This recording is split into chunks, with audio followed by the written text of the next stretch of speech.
सवितर्दुरितानि परांशुवः यद्भद्रं तन्नयाशुवः।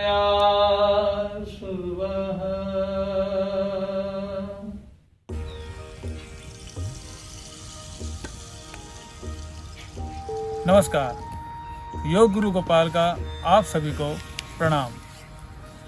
आज हम उपस्थित हुए हैं कपालभाति प्राणायाम के विषय में चर्चा करने के लिए।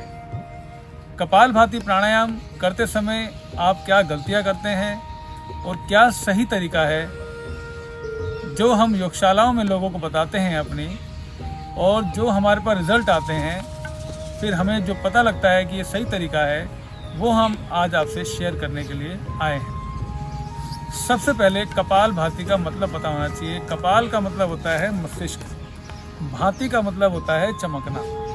यदि आपको ब्रेन से रिलेटेड कोई प्रॉब्लम्स हैं तो कपालभाति प्राणायाम उसमें अचूक इलाज है। कपालभाति प्राणायाम करने से आपकी एंग्जाइटी, डिप्रेशन और सिर का दर्द, माइग्रेन, टेंशन सब ठीक हो जाते हैं। यदि किसी प्रकार की उदासी अगर आपको है तो वो उदासी भी कपालभाति प्राणायाम करने से ठीक हो जाती है। तो आइए हम सीखते हैं कि कपालभाति प्राणायाम का सही तरीका क्या होता है। सबसे पहले इसमें स्पीड बहुत मायने रखती है। कपालभाति प्राणायाम का सही जो गति है वो कैसी होनी चाहिए, आइए।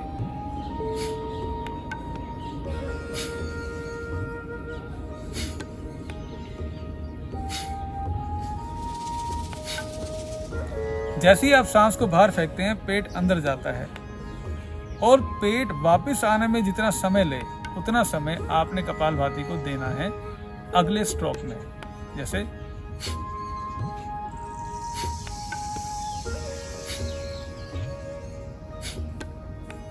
ये सबसे सही गति कपालभाति प्राणायाम की यही मानी जाती है। इससे आपका पेट भी कम होता है, वजन कम होता है, मोटापा भी कम होता है, कोलेस्ट्रॉल भी कंट्रोल होता है और पेट की बहुत सारी बीमारियां भी ठीक होती हैं।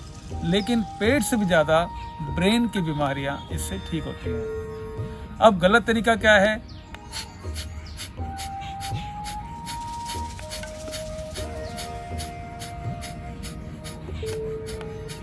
फास्ट। इससे आपका ब्लड ब्रेन की तरफ बहुत तेजी से भागता है, जिसकी वजह से आपके सिर में दर्द हो सकता है, आपका सिर भारी हो सकता है, आपको वोमिटिंग जैसा लग सकता है और सबसे बड़ी बात, इससे बीपी बढ़ता है। इस तरीके से तो कभी भी आपको बहुत फास्ट नहीं करना। अगर आप बहुत फास्ट करेंगे तो आपका बीपी बढ़ जाएगा। और बहुत स्लो भी नहीं करना, ताकि बैठ गए फिर बैठ गए।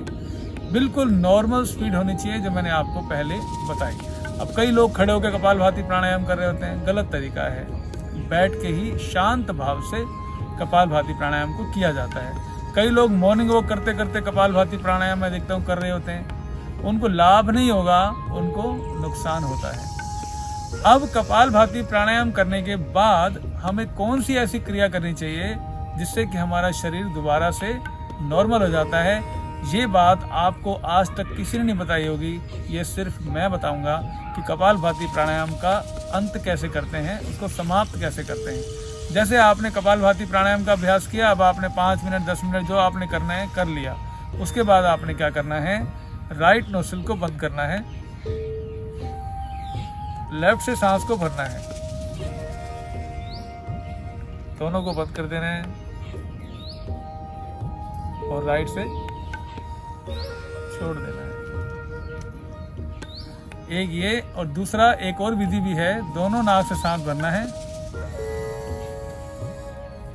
राइट नोस्ट्रिल को बंद करना है और लेफ्ट से सांस को छोड़ देना है। इससे जो आपका पेट की मसल संकुचित हो जाती हैं, वापस अपने स्थान पर आ जाती हैं। आप जैसे लंबी सांस भरेंगे, पेट फूलेगा और राइट नोस्ट्रिल को बंद करके लेफ्ट से छोड़ देंगे कि जो कपालभाति प्राणायाम से अनावश्यक गर्मी जो हमारे अंदर पैदा होती है वो ठीक हो जाती है। तो कपालभाति प्राणायाम का सही तरीका मैंने आज आपको समझाया। यदि आपको वीडियो पसंद आया हो तो अपने लोगों तक ज़रूर इसको शेयर कीजिए ताकि ज़्यादा से ज़्यादा लोग इसका लाभ उठा सकें। हमारे चैनल को सब्सक्राइब कीजिए।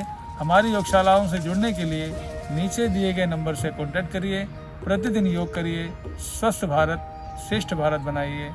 धन्यवाद।